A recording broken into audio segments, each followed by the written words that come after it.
थोड़ा सा आप जब हायर क्लासेस में जाइएगा, है ना, तो यही फोर्स का डिफिनेशन आपका थोड़ा बदल जाएगा। उधर से बॉलिंग करता है, जैसे बैट से फोर्स लगाते हैं, चल जाता है बाउंड्री लाइन के बाहर, खींचेंगे तो क्या होगा, छुटकू सा रबर बैंड, छुटकू सा रबर बैंड एक हाथ का हो जाएगा, नहीं होगा। तो आज हम लोग क्या पढ़ने वाले हैं, फोर्स।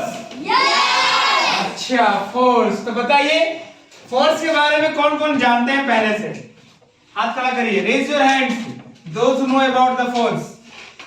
कोई है जो कुछ फोर्स के बारे में कुछ बता सकते हैं? कोई नहीं।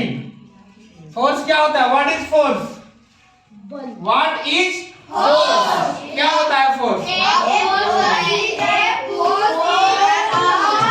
ओके ओके ओके, चलो अब सुनो ध्यान से। फोर्स क्या होता है, फोर्स का जो मीनिंग होता है ये होता है बल। क्या होता है, yes, what is the meaning of force, बल। तो बल किसे कहते हैं, फोर्स कहते हैं किसको, है नहीं? तो चलिए फोर्स की अगर हम बात करते हैं, फोर्स फोर्स फोर्स का मतलब क्या होता है, बल। फोर्स का मतलब बल। तो फोर्स को डिफाइन कैसे करेंगे, है ना, फोर्स को डिफाइन कैसे करेंगे, ध्यान से सुनिए। फोर्स को बोलेंगे फोर्स इज अ पुश और पुल ऑफ एन ऑब्जेक्ट।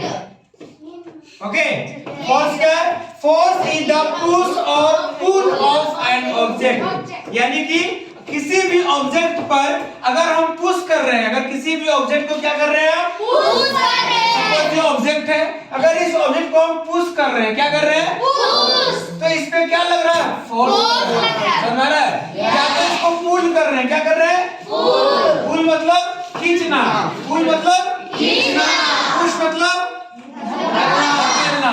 तो जब किसी ऑब्जेक्ट पर या तो हम पुश करते हैं या तो पुल करते हैं, तो उसी को हम क्या बोलते हैं, फोर्स। समझ में आ गया? और समझ में आ गया? तो बच्चों फोर्स अभी जो हम लोग पुल और पुश के लैंग्वेज में पढ़ रहे हैं, थोड़ा सा आप जब हायर क्लासेस में जाइएगा, है ना, तो यही फोर्स का डिफिनेशन आपका थोड़ा बदल जाएगा। फोर्स का डिफिनेशन क्या हो जाएगा फिर, तो आगे चलकर आप पढ़िएगा कि force is an external agent. Force क्या होता है, तो force is an external agent, है ना, जो कि which changes or try to changes, okay, which changes or try to changes the position of object, okay, the position of object, shape and size of object, समझ आ रहा है ना? तो एक ऐसा एक्सटर्नल एजेंट, है ना, एजेंट मतलब क्या, कोई व्यक्ति को हम लोग एजेंट कब कहते हैं, जब वो किसी का काम करता है, नहीं कहते हैं ना एजेंट। तो फोर्स को भी हम एक तरह का एजेंट कहते हैं, क्योंकि फोर्स ऐसा काम करता है कि फोर्स के वजह से कोई बॉडी डिस्प्लेस कर जाता है, यानी एक जगह से दूसरे जगह तक चला जाता है। कब, जब किसी ऑब्जेक्ट पर फोर्स लगता है। तो बात समझ में आ रहा है ना? वही किसी ऑब्जेक्ट पर फोर्स लग जाता है तो ऑब्जेक्ट हमारा क्या होता है, उसका शेप और साइज बदल जाता है। बात समझ में आ रहा है ना? चलिए कुछ एग्जांपल से समझते हैं। मान लेते हैं हमारे पास ये ऑब्जेक्ट है, क्या है, ऑब्जेक्ट। अगर इस पर हम एक एक्सटर्नल एजेंट यानी कि फोर्स लगाते हैं तो क्या होगा, अगर ये ऑब्जेक्ट हमारा रुका हुआ है तो मूव करने लगेगा, मूव करने लगेगा ना। अगर ये ऑब्जेक्ट हमारा मूव कर रहा हो तो इसको हम जैसे रोक देंगे तो क्या होगा, रुक जाएगा। यानी कि इस ऑब्जेक्ट पर फोर्स लगा तो ये ऑब्जेक्ट हमारा रेस्ट से मोशन में आ गया, या फिर अगर ये मोशन में था तो रेस्ट में आ जाएगा। बात समझ में आ रहा है? बात समझ में आ रहा है ना? तो जब किसी ऑब्जेक्ट पर फोर्स लगता है तो वो फोर्स उस ऑब्जेक्ट का, है ना, डायरेक्शन चेंज कर सकता है। मूविंग ऑब्जेक्ट अगर होगा तो, है ना, अगर वो ऑब्जेक्ट मूव कर रहा है तो उसका डायरेक्शन को चेंज कर सकता है। कैसे, सपोज कोई उधर से फुटबॉल मारता है ना फुटबॉल, तो अगर हम हाथ से कर देते हैं तो क्या होगा, टकराने को उधर चल जाएगा। अगर कोई उधर से बॉलिंग कर रहा है, इधर से पूरा बैट से मारते उधर सिक्स चल जाता है। बॉल आया उधर से, इधर से फोर्स लगा दी, चल गया उधर, गया कि नहीं है?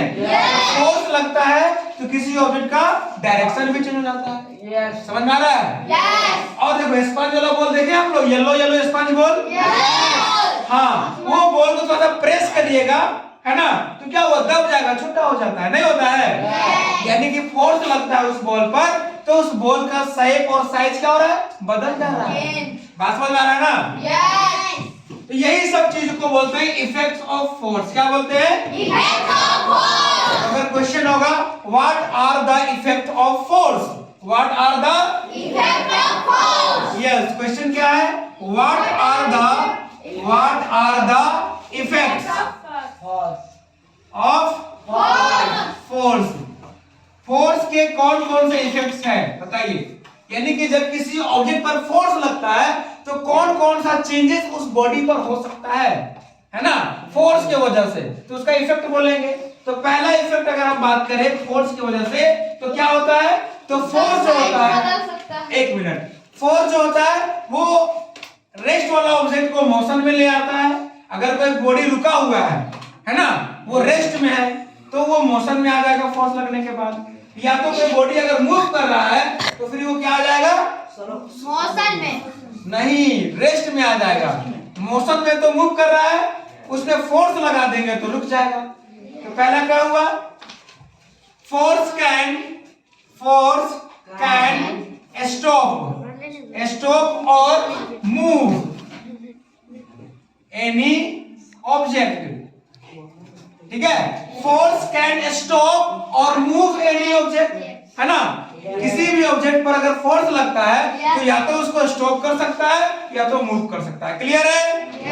सेकंड क्या हो सकता है, और force can change the direction of moving object. ये तो no, force can change the direction of moving object. Yes, क्या हो जाएगा second, force can change the direction of moving object. किसका डायरेक्शन चेंज करेगा जी, मूविंग ऑब्जेक्ट का। जो ऑब्जेक्ट मूव कर रहा है उस पर फोर्स लग जाएगा तो उसका डायरेक्शन क्या हो जाएगा, बात समझ में आ रहा है ना। क्रिकेट वाला एग्जांपल, उधर से बॉलिंग करता है, जैसे बैट से फोर्स लगाते हैं, चल जाता है बाउंड्री लाइन के बाहर। समझ में आ रहा है ना।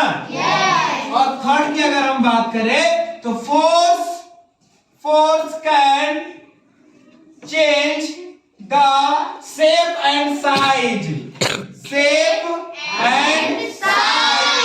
Of object. समझ में आ रहा है? फॉर एग्जांपल स्पंज बॉल का एग्जांपल ले लीजिए। अगर उसको प्रेस करते हैं तो स्पंज बॉल का शेप क्या होगा, चेंज हो जाएगा, होगा कि नहीं होगा?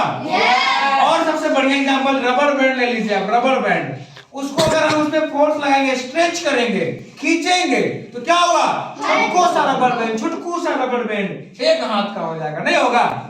होगा कि नहीं होगा? तो समझ लो कि किसी भी ऑब्जेक्ट पर फोर्स लगता है तो ये सारे चीज उसमें चेंजेस आ सकते हैं। बात समझ में आ गया सभी को? और इसी को हम बोलते हैं इफेक्ट ऑफ फोर्स। क्या बोलते हैं? Effect of force. क्लियर है यहां तक?